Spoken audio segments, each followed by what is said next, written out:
Single dad was top seller for 5 years. The chairman promoted his daughter instead. He quit a year later. The applause should have belonged to him. For 5 straight years. Every sales chart in the company had carried his name at the top. Every quarterly meeting had celebrated his numbers. And every difficult client had eventually learned to trust him. But that morning, as the chairman stood beneath the bright lights of company headquarters and announced a new promotion, Daniel Carter stood quietly at the back of the room, holding a small cardboard box with everything left from his desk. His replacement wasn't the employee with the highest sales, the strongest client relationships, or the longest record of success. It was the chairman's daughter. And what Daniel did next would change the company forever. Before we continue, if you believe kindness, hard work, and second chances still matter, take a moment to like this video, share it with someone who needs encouragement, drop a comment, and subscribe to Beyond Dream Stories. Sometimes the person being overlooked is the one who's been carrying everyone else for years. Daniel had never expected life to be easy. He became a single father at 34, raising his 8-year-old daughter, Lily, after losing his wife to a sudden illness. There were nights he came home exhausted, made dinner with one hand, helped Lily with homework with the other, and stayed up long after she'd fallen asleep because he still had reports to finish. He never complained at work. He just learned how to keep moving even when his heart was tired. When he joined Westbridge Solutions, he came in as an ordinary sales rep, an old car, a modest apartment, and a determination that refused to quit. His first year was rough. His second was better. By the end of his third, Daniel had become the person managers sent into impossible meetings. He could walk into a room where a client had already decided to leave and somehow make them stay. He never pushed people into buying something they didn't need. Instead, he listened. He remembered birthdays, family situations, business struggles, small details other salespeople never bothered with. His clients trusted him because he treated them like people, not numbers on a spreadsheet. Soon his name was topping the sales rankings month after month. For 5 consecutive years, Daniel was the company's #1 salesperson. He brought in millions in revenue, saved key accounts, trained younger employees, and often stayed late to help co-workers who were struggling. Yet, Daniel never asked for special treatment. His real reward was knowing Lily had a stable home, a warm meal, and room to dream about her own future. He kept her photo beside his computer, and on the hardest days, he'd look at it and remember why he couldn't give up. Then everything changed when Richard Bennett, the company chairman, announced his daughter Vanessa was joining the executive team. Vanessa was sharp, confident, and polished, but she'd spent most of her career outside the company.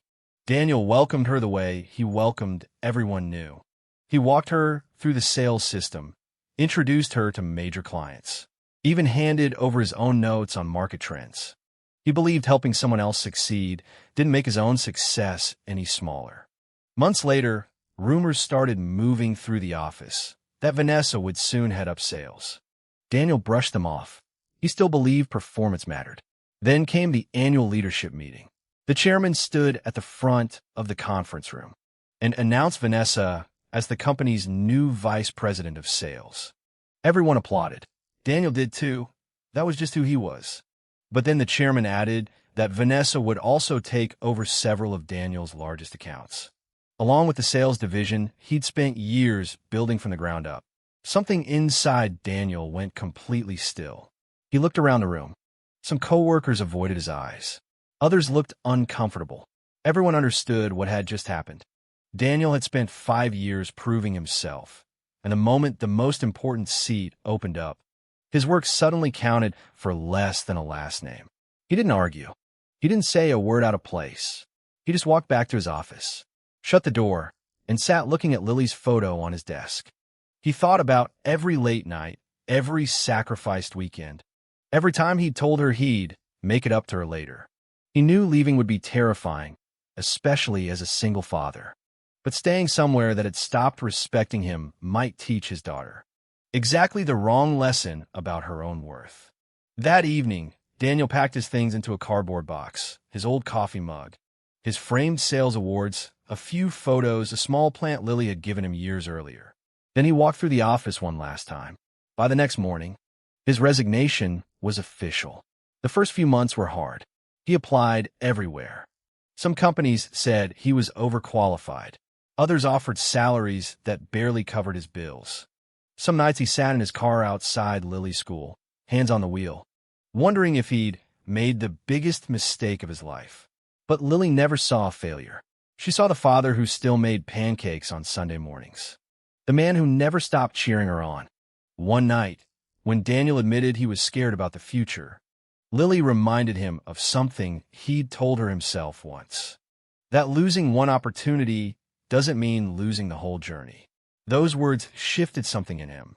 Daniel stopped chasing another job and started building something of his own, a small consulting business focused on ethical sales training.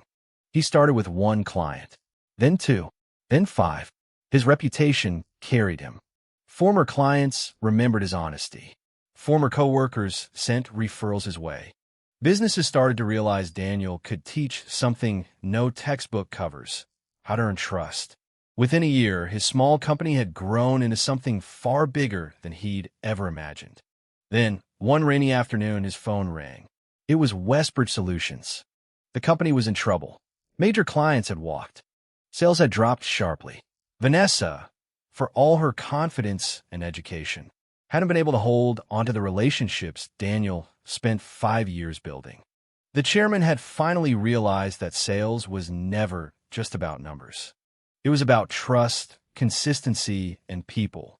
Richard Bennett called Daniel and asked him to come back, not as an employee, but as a partner to help rebuild the company. Daniel sat quietly after the call ended.